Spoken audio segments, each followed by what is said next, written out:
Hello guys! Welcome sa aking walang kwentang channel. So nandito na naman tayo para sa panibagong video. Ngayon guys, ay papakita ko lang sa inyo na tayo ay magle-level 800 na guys. Okay, so masusutan natin yung tier 16 natin na set. So ang kulang natin kasi is yung armor at saka yung ating weapon, yung staff at saka yung ating shield. So yun nga, pinapakita ko sa inyo guys dito na tayo ay magle-level 800 na gagawa. Biruin mo 15% pa yan halos. Pero syempre gagamitin natin yung just natin para makapag-boost or para mag-multiply dito sa DS o dito sa Devil's Square. So sabi ko nga sa inyo, 1 level per day pa rin tayo dito. Hindi ko lang sure kapag nag-level 800 na tayo kung kaya pa rin natin na mag 1 level per day. Kasi sabi nila sa akin na medyo mahirap daw magpa-level pag tayo ay nag-level 800 na, and kita ko naman na medyo hirap din yung iba dito, lalo yung mga bagong tungtong dun sa level 800. So kayo pala, kung hindi pa pala kayo nakasubscribe sa ating channel, please consider like and subscribe para kahit pa paano ay updated kayo sa mga upcoming videos natin. At syempre, dahil level 800 na tayo, may mga maps tayo mapupuntahan. Titignan natin, i-gauge natin yung mga red boss doon at yung mga loot syempre doon sa T11 at ay T17, 'di ba? Kasi yun na yung mga pwedeng malot natin for preparation sa ating T17 set na pag nag-level 900 naman tayo. At syempre, magkakaiba kasi ng mobs doon at yung itsura nung mobs or itsura nung map doon ay hindi natin alam. Okay, kung ilan ba yung ano doon, ilan bang channel or ilan bang mobs red boss doon sa local at saka doon sa cross server, at kung ano ba ang kalakaran doon usual. Kasi syempre, dahil nga ito ay cross server, kapag level 800 ka na, usually halos maraming nandoon sa level 800 na yon. Okay, kasi mayroon kang magpa-level, halos nag-iipon-ipon. Dito nga sa level 700, nag-iipon-ipon na kami. No, so dahil doon ay medyo hirap tayo. Okay, hirap tayo sigurado na makipagsabayan sa kanila. Remember na tayo ay nasa rank 68 lang dito sa MU Monarch. Pero ewan ko lang kung ano magiging rank natin once nasuot natin yung ating set na T16 na full option at saka yung ating weapon na 3 options. Okay, tig 3 options siya. Kulang lang ng speed yung isa.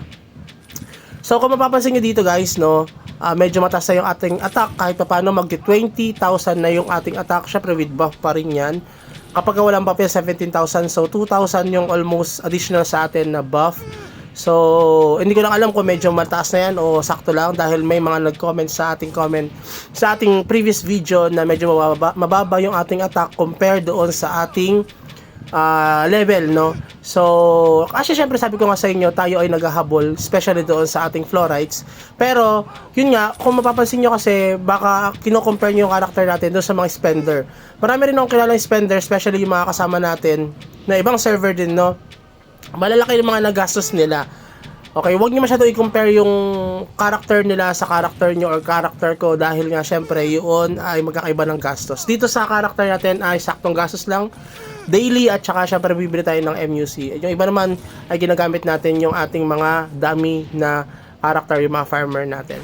So inopen ko kanina yung ating runes, dahil yung runes na yon ay isang sa mga additional damage sa atin at malapit na rin natin siya ma-unlock. So tingnan nyo lang guys, no? Subaybayan nyo kasi nga yun ay gagawa natin ng video once na-unlock na natin yung runes na yon.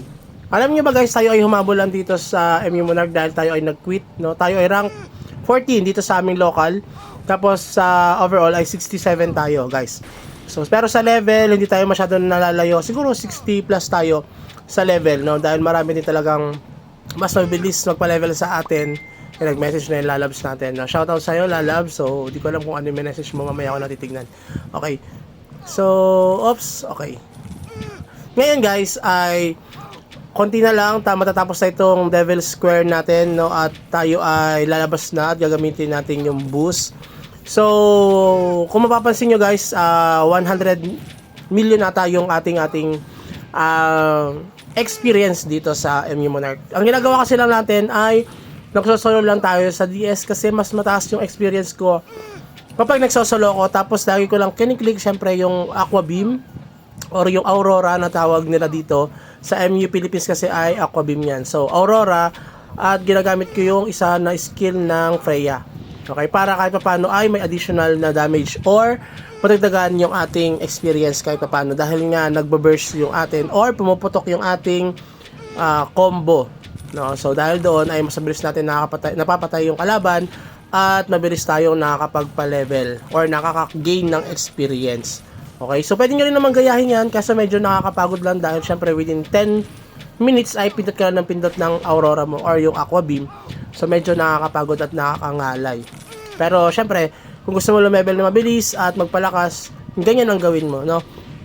Hindi ako nakikipag-party dito or sumasama sa ibang players para mag-DS dahil medyo mababa yung experience natin, almost 700 o 70 or 90, 80, ganun lang yung ating experience once na meron tayong kasama dito sa Devil's Square. Pero pag solo lang natin, guys, makikita nyo ay medyo mataas yung ating experience na binibigay. No? Hindi dahil sa madamo, dahil syempre naghahabol tayo ng level dahil nga gusto natin masuot yung ating full option set dito sa MU Monarch. So, ikakat muna natin dito dahil medyo matagal pa, almost 3 minutes pa.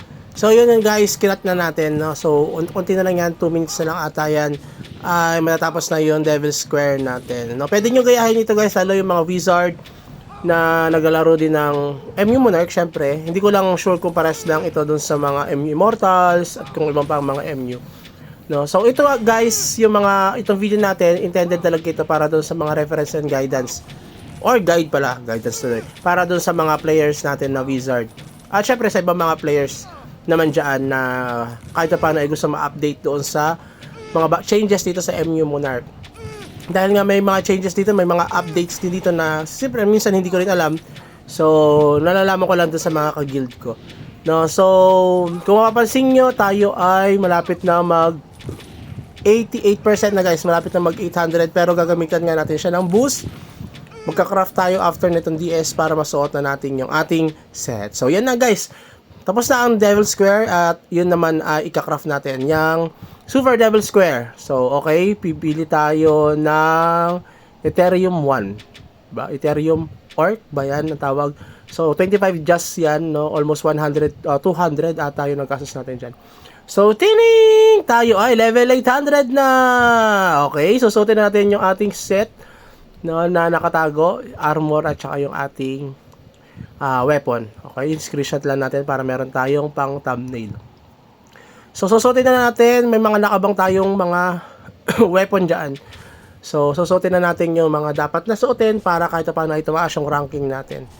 Okay, so tinanggal na natin. Click, click, click. Saan bang kulang dyan? Okay. Okay. Kung mapapansin nyo, may mga gamit na tayo para doon sa pag-craft ng 5th at saka 6 wing. Okay. So, tayo ay nakaset na 20,000 yung ating damage, attack damage. At meron tayong defense na 14,000 guys. Okay, papatasin pa natin yan konti kahit paano. At ang ranking natin guys, pero titignan mo natin yung mga mga maps sa kalaban, no. Excited kasi talaga ako diyan eh. So, antabayanan niyo na lang dito guys yung yung video dito sa update dito sa mga maps na to at kung anong ranking natin guys. So, yun lang siguro. Have a good day. Bye-bye.